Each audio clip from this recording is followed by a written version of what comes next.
Productivity, Arata. The first minutes of our day are important to put us in an adequate mental state for maximum productivity. When we start the day doing the right things, our coherence and our consistency lead us to end the day well. And if we start our day with the wrong foot, there is a greater chance that the next tasks will also be inefficient. So this video brings you a critical analysis of 3 productivity morning habits, so famous that they've become clichés. Almost everyone who spells out lists of morning habits of highly productive people tells you to do exercise, meditate, and eat fruit and whole cereals. But is there proof that those things have a positive effect on our mental performance? Well, let's go to the research. Physical activity with professional orientation.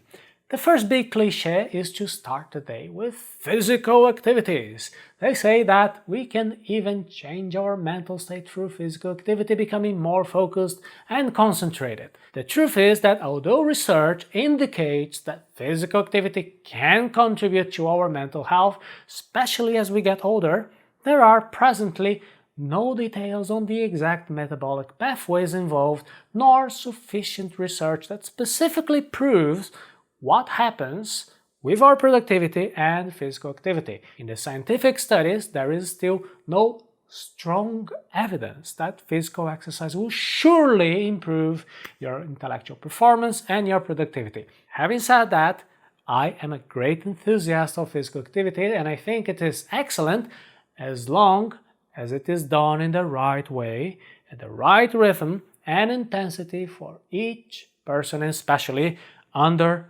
professional supervision.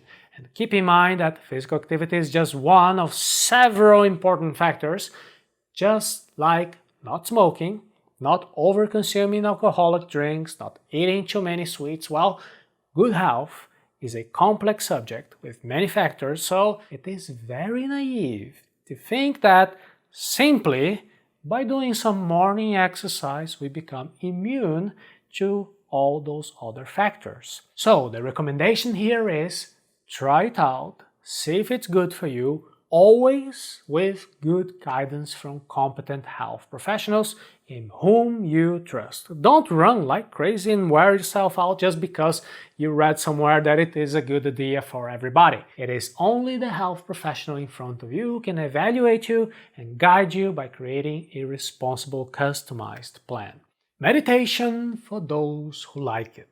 Meditation is also usually listed as a practice of successful people. If you're the kind of person who loves to read articles on productivity, you've certainly read somewhere that meditation is recommended as a morning activity for those who wish to become more productive. So, is that supported by evidence-based medicine? Well, so far the studies about meditation's measurable effects haven't yet revealed any strong conclusion. Nowadays, there isn't a high amount of strong evidence in favor of meditation as something that is guaranteed to always increase people's productivity. According to the studies, we still can't assert that meditation offers some therapeutic effects.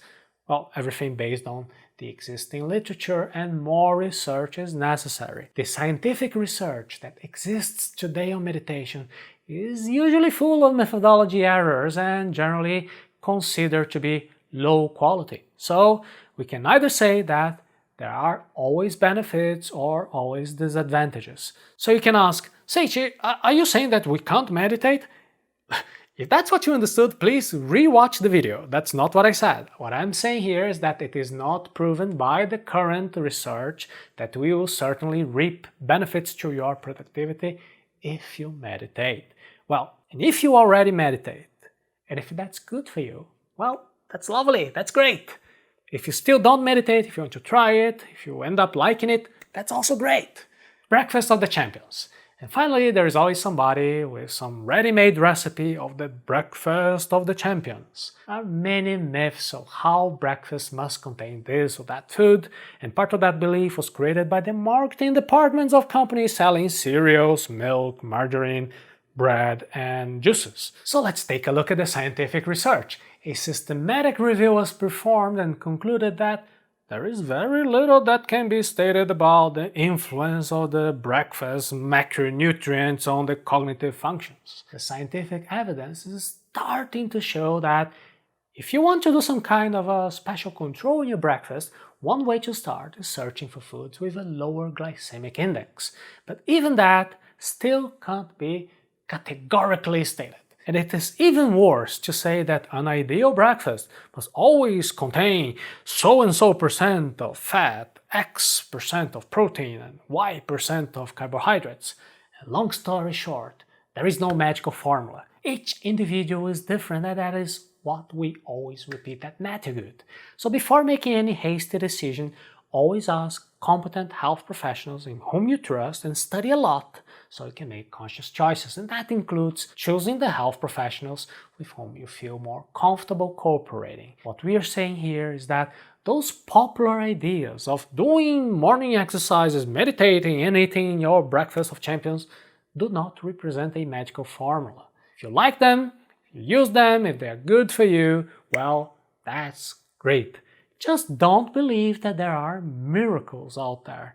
There are more efficient habits if you want to increase your productivity, and I'll share the link for you at the end of the video. Perform that which brings you joy, plenitude, a good mental state. Find out what is good for you, and remember, each person is different. Seeking the ways that work for others is interesting, but during that search, you can't stop listening to yourself. And that's valid even when your preference is contrary to the best scientific evidence. You know, even if there is no proof that some practice is effective, if it doesn't hurt you, and if it even makes you feel good, well, keep doing it because it makes sense to you. That's valid for any activity, such as taking care of plants, playing with your dog, or any other activity that lowers your stress, helps you focus, and inspires your creativity. I promised you a link at the end of the video, and everything starts when you increase your focus. So you can visit now arata.se/focus course.